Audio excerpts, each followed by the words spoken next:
tribulations, my heart, my balls, my somebody stop, somebody come and get me. Little did I know that the Lord was riding with me. The law, the light, my heart, the fight, the wrong, the right is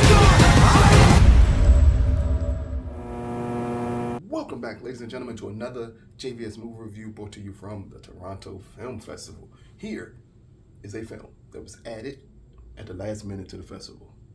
I knew nothing about this film. All I knew, it was starring Sterling K. Brown, and I had to see it. So all I saw was a still picture of it, the name of it, and nothing else going into this movie, which is a very interesting experience to go through for a film like this. And I'll tell you why. This one is called Biosphere. And here's a quick synopsis. In a not too distant future, the last two men on Earth must adapt and evolve to save humanity. It's directed by Mel Eslyn, and it stars Mark Duplass and Sterling K. Brown. So, the first thing I can say, this is possibly the best film of the film festival. I absolutely love this movie. This movie is funny, touching, sick, everything humanly possible you could want in a movie with only two people in it. Because these are the only two people you're going to see in the entire film. And it's so much stuff I can't talk about that you have to experience on your own.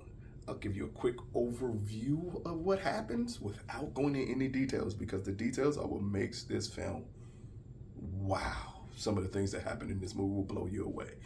But we're introduced to these two best friends. One is president, which led to a horrific disaster that leads them having to live on a biosphere because the rest of the world is non-existent at this point.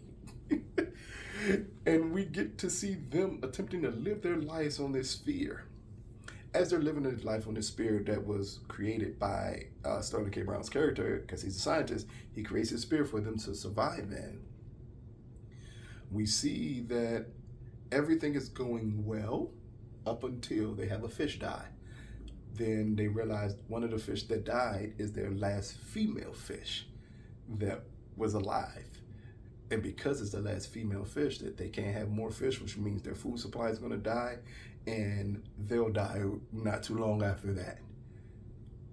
That's when this movie gets kooky, as we then realize, or they realize, that one of the male fish they have left starting to change colors and everything, and they wonder what's wrong with this fish. They look it up and realize this male fish is now adapting and evolving and turning himself female. I want you to think about that for a minute without me saying anything that's gonna happen with the humans here. But it was two male fish, and one of the male fish becomes a female for survival of their species. That's where this movie gets really crazy, as Mark Duplass' character goes through things, and it leads to very comical situations. It leads to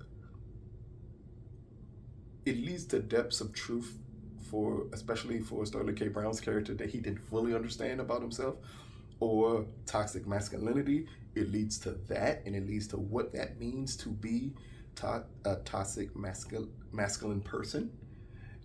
And it deals with gender identity.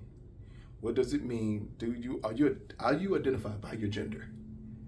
Meaning, are you identified by biologically what you believe you are? Or is it more about who you feel you are? And if that's my true self, and does the society's view of my gender define who I am? It's very deep in a very comical way, with some very touching moments, some touching scenes, some gut-wrenching scenes. And it's just everything humanly possible. Silly, fun, serious, while still having this looming threat that they can die any minute. Again, they're living their entire lives on a biosphere. It's certain decisions that they make here that are strictly about,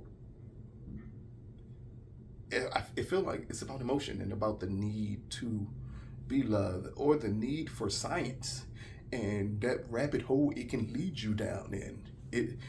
It's a scene I really want to talk about. I cannot talk about it at all.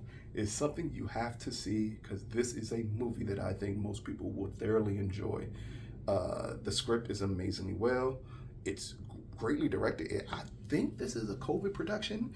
If it's not one, it definitely feels like it could be one because it's a two-man movie. It's literally no one else in here. Sterling K. Brown is Sterling K. Brown. He's always going to be charismatic, charming, funny, serious. He could cry on the drop of a dime. He could do all of that and be amazing in it. Mark here is, he plays off of Sterling so well. It works that it's just them two on screen. Because you would feel if it was more people, it would get too congested and the story would not flow as well. But with just them two in it, it works wonders here. It's a great movie. It will bring up questions about, hey, if you're in the biosphere for how many years, what happens? What changes about you? And then when those things do change about you, how do you navigate those changes? It's a very interesting story. It brings up questions to be had. It's a conversational piece movie that's highly entertaining. Best way to put it. So, Biosphere, brought to you from the Toronto Film Festival. Out of a possible 10, I'm going to give Biosphere a 10 out of 10. It's only one movie that possibly was as good at this film festival as Biosphere was to me. But this is a great film. Beautifully written, possibly the best written film I saw at this festival this year, and acted extremely well by Mark and Sterling. It's everything I wanted in a movie that I knew nothing about going into the door.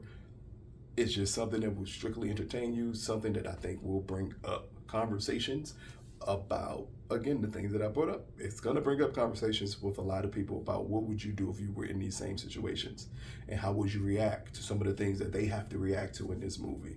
So I can't wait for more people to check it out and let us know what you think of it. This has been a JVS movie review. Let me get together. This has been another JVS movie review. Peace, people.